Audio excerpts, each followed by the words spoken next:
To anyone who's been waiting for part 3 of my top 4 extinct steam locomotives, it'll be on a slight temporary hiatus for the sake of this top 10 list. So yeah, enjoy the video I suppose. Ever since the Southern Preservation era, there are over 2,000 steam locomotives in the United States, Canada, and Mexico. Most of them are on display in museums or parks, but a quiet number of them are operational and are running special excursions either on the main line, on tourist railroads, or even in railway museums, with even some going under restoration to operational condition. It's fitting to say we have enough steam locomotives in the 21st century to teach people about the golden years of railroads. However, it can be said for some locomotives that either run a special train, broke a speed record, or something else, but wasn't fortunate enough to be preserved. For this video, I'll be going through 10 steam locomotives from various steam classes that did something special but didn't survive. This list is inspired by Andrew Bamis ever since he did his outdated one. Shout out to him. So, it's my top 10 non-surviving steam locomotives from preserved classes. Number 10. Texas and Pacific 638. 638 was a 204 Texas type steam locomotive built by Lima in January 1928 for both passenger and freight trains, classified as an I-1B for the TNP. 638 hauled trains across the Texas Pacific rail system before being involved in an accident in January 1947 near Tulia, Texas. Luckily, it was repaired and continued service until retirement in 1953 and was donated to the city of Dallas for the State Fair of Texas. The Texas type was displayed there for a couple of years until 638 was heavily vandalized and it was sadly scrapped in February of 1955. In response to this, New York Central Mohawk 3001 was brought in to replace the scrapped 638. And also the scrapping of 638 was one of the main reasons why the H Steam Museum was built, which was originally called the H Steam exhibit was built in 1963. Today, only one of her members survived, number 610. She resides at the Texas State Railroad in West Texas as the only TNP 204 remaining. Number 9. Santa Fe 3758. Built by Baldwin in 1938 for the Santa Fe after the success of 3751. 3758 and his siblings hauled passenger trains across the Santa Fe trackage, such as the Grand Canyon Limited, the San Diegan, the Chief, the Fast Mail Express, and more for its life. In 1952, 3758 was chosen to haul a special train called the Banker Special. After the run, it returned to revenue service before being retired in 1956 and was sadly cut off for scrap. However, 9 Santa Fe Northerns survived, with 2 Northerns from her class, the 3751 class, survived. Those are the 3751, located in Los Angeles, California, owned by the San Bernardino Railroad Historical Society, and 3759, located at Kingman, Arizona.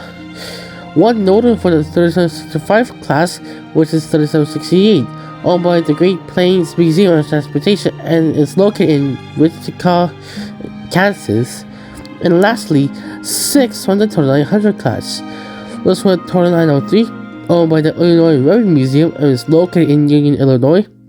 2912, owned by the Pueblo Railway Museum and is located in Pueblo, Colorado. 2913, located in Madison, Iowa. 2921, located in Montecito, California. 2925, owned by the California State Railway Museum and is located in Sacramento, California. And 2926, owned by the New Mexico Heritage Rail and is located in Albuquerque, New Mexico, with 2 Northerns actually in operational condition. This was 3751 and 2926. Now both of them are hauling special trains, but I'm not really sure about 2926 because it's been mostly attending events. But one day, we will eventually see 2926 haul her first ever excursion. So, it's safe to say we have enough Northerns to continue 3758's legacy, although not mostly well known by the rail fan community. Number 8. Norfolk & Western 2134. This 282 is pretty well known by many people, so I'll make it fast. 2134 was a Y6B locomotive built by the N&W East and Roanoke shops as the fourth of 30 Mallet locomotives being built in July of 1948. These master machines were assigned to heavy freight trains across the N&W system until when dieselization came to the cargo moving people railway. In July 1959, 2134 was chosen to haul a failed steam excursion and was retired after the event in April of 1960. It was sent to the United Iron and Metal Company and was stored in the scrapyard, along with two other Mallets, Y6B 2189 and Y6A 2143.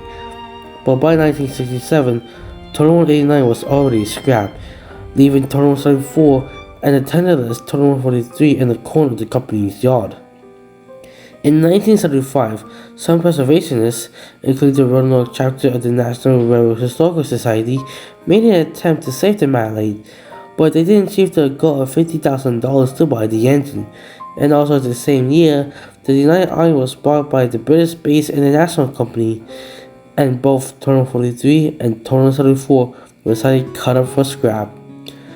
However, two Mallets survives, which were Y3A 2050, owned by the Illinois Railroad Museum and is located in Union, Illinois, and Y6A 2156, owned by the National Transportation Museum and is located in St. Louis, Missouri, continuing the legacy of 2174.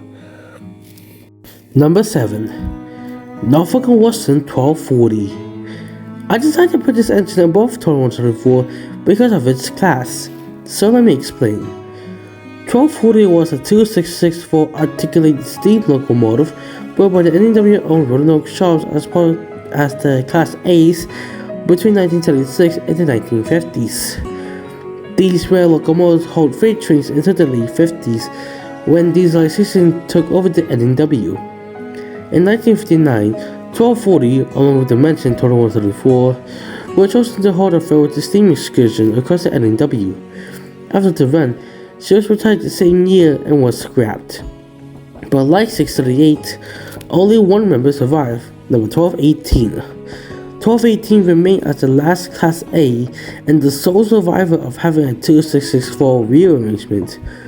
She now resides at the Virginia Museum of Transportation in Roanoke, Virginia, standing proud as ever as the only locomotive to have a 2664 rearrangement. Number 6. Union Pacific 835. 835 was built by Alco as part of the FF3 class and the first one to be built in 1944. 835 was among 4 Northerns to be installed with a triple stack as part of an experiment. The other 3 are 837, 839, which both of them are FF3s, and FF2 831. Nonetheless, 835 was placed into revenue service, hauling passenger trains through the UP like the Portland Rose, the Los Angeles Limited, the Challenger, the Transcontinental Limited, and more. But however, on September 26, 1946, 835 was hauling train 223, the Transcontinental Limited, heading to Los Angeles.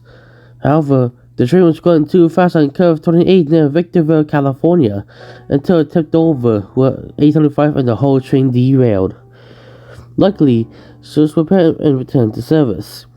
The locomotive continued hauling passenger trains through the UP until September 20th, 1948, where the Northern hauled President Truman's campaign train. Then, in July of 1957, 835 hauled a passenger train called the Strawberry Extra, which displayed any info about it. And then, another line came with the Northern in July 1962 and was disassembled to pieces. But however, her number plate is preserved. It's on display in a museum called Coal Promontory, a former Union Pacific baggage car. Today, 4 FF locomotives are still around. FF 1814, which is actually a museum herself, located in Council Bluffs, Iowa. FF 2833, located at Ogden Union Station Museum in Ogden, Utah. Union Pacific FF3 838, owned by the UP themselves, but owned as spare parts for the star herself, living legend FF3 844, also owned by the UP.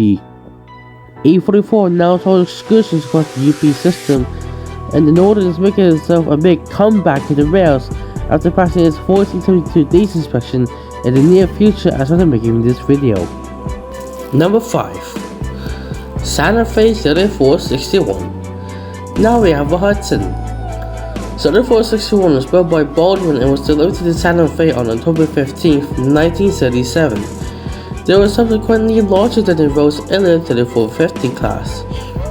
3461 was placed in service between Laguna, Colorado and Chicago, Illinois, a fairly flat division of the railroad suited for the 464s.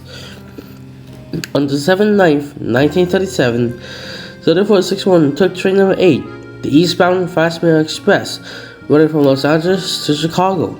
It consisted of 3461 herself and 11 cars. But as soon as she makes stops along the way, more cars will be added to her train. The train left the Garden station and headed east to Windy Cities. The trail has ups and downs during the run, but 3461 arrived at Chicago at a 2,227-mile run, making a world record of the longest run without maintenance other than 5 refueling stops. But however, her story doesn't end there. During its life, it was fitted with the skyline casing along the top of the boiler, and casing stank and domes, and an experiment to see if it helped clear the smoke from the engine.